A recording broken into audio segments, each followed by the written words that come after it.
ಆದರೆ ಕೆಲವೊಂದು ಸಲ ಏನಾಗುತ್ತೆ ಅಂದರೆ ಸಣ್ಣದಾಗಿ ಶುರು ಮಾಡ್ಕೊಂಡಿರ್ತಾರೆ ಹೋಟೆಲ್ ಅಥವಾ ಸಣ್ಣ ಮಟ್ಟದಲ್ಲಿ ವ್ಯಾಪಾರ ಶುರು ಮಾಡ್ಕೊಂಡಿರ್ತಾರೆ. ಆಗ ಒಳ್ಳೆ ಲಾಭ ಸಿಗ್ತಾ ಇರುತ್ತೆ. ಹೌದು. ಆದರೆ ಅದನ್ನೇ ಒಂಚೂರು ಎಕ್ಸ್ಪ್ಯಾಂಡ್ ಮಾಡಿದಾಗ ನಷ್ಟ ಜಾಸ್ತಿ ಆಗುತ್ತೆ. ಯಾಕದು? ಯಾತಕ್ಕೆ ಹೇಳ್ತೀನಿ ಕೇಳಿ. ಸೆಲ್ಫ್ ಎಂಪ್ಲಾಯ್ಮೆಂಟ್ ಆಂಟ್ರಪ್ರನರ್ಸ್ ಅಂತ ನಾವು ಏನು ಕರಿತೀವೋ, ಇವತ್ತು ಒಂದು ಮೊದಲೆಲ್ಲ ಜೆರಾಕ್ಸ್ ಸೆಂಟರ್ಸ್ ಅಂತ ಇರ್ತಾಯಿತ್ತು. ಅವರೇ ಮಾಡ್ಕೊತಾ ಇದ್ರು, ಅವರೇ ಮಾಡಿಕೊಡ್ತಾ ಇದ್ರು, ಅವರೇ ಅಂಗಡಿ ತೆಗಿತಾ ಇದ್ರು. ಅವ್ರಿಗೆ ಬಂದಿದ್ದೆಲ್ಲ ಲಾಭನೇ. ಒಬ್ಬ ಹುಡುಗನ ಇಟ್ಟು ಇವ್ರು ಸ್ವಲ್ಪ ಆ ಕಡೆ ಈ ಕಡೆ ತಿರುಗಿದ್ರು ಅಂತ ಇಟ್ಕೊಳ್ಳಿ, 25,000 ರೂಪಾಯಿ ಅಲ್ಲಿ ಹೋಯ್ತು, ಲಾಭ ಕಡಿಮೆ ಆಯಿತು. ಸೆಲ್ಫ್ ಎಂಪ್ಲಾಯ್ಮೆಂಟ್ ಎಂಟರ್ಪ್ರಿನರ್ಸ್ ಅನ್ನುವಂಥದ್ದು ಒಂದು ಲಿಮಿಟ್ನಲ್ಲಿ ಅವರೇ ಮಾಡ್ಕೊಳ್ಬೇಕು.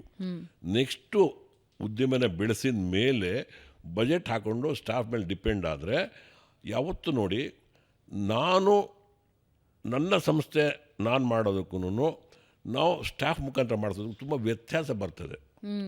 ಅದು ವ್ಯತ್ಯಾಸ ನಾನು ಬಾಯ್ಬಿಟ್ಟು ನಾನು ಹೇಳೋಕ್ಕೆ ಇಷ್ಟಪಡಲ್ಲ. ಯಾಕಂದರೆ ನನ್ನ ಜೊತೆ ಕೆಲಸ ಮಾಡೋರು ಎಲ್ಲರೂ, ನನ್ನ ಜೊತೆ ಇರೋರೆಲ್ಲರೂ ನಾನು ಎಷ್ಟು ಶ್ರದ್ಧೆಯಿಂದ ಮಾಡ್ತೀನೋ ಅಷ್ಟು ಶ್ರದ್ಧೆಯಿಂದ ನನ್ನ ಹತ್ರ ಇರೋರು ಮಾಡ್ತಾಯಿದ್ದಾರೆ. ನಾನು ಬೇರೆ ಕಡೆ ಇರೋರು ನನ್ನ ಬಗ್ಗೆ ನನಗೆ ಗೊತ್ತಿಲ್ಲ. ಆದ್ದರಿಂದ ನಾನು ಯಾರನ್ನೋ ಒಬ್ಬರು ಡಿಮೋಟಿವೇಟ್ ಮಾಡಲಿಕ್ಕೋ ಮೋಟಿವೇಟ್ ಮಾಡೋಕ್ಕೆ ನಾನು ರೆಡಿ ಇಲ್ಲ ಅದನ್ನು.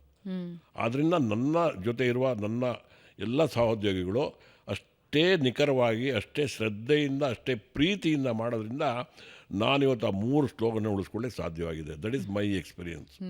ಈ 3 ಸ್ಲೋಗನ್ನ ಉಳಿಸ್ಕೋಬೇಕಾದ್ರೆ ನನ್ನ ಸಹೋದ್ಯೋಗಿಗಳ ನೆರವು ಇಲ್ಲದೇ ಸಾಧ್ಯನೇ ಇಲ್ಲ ಇದು.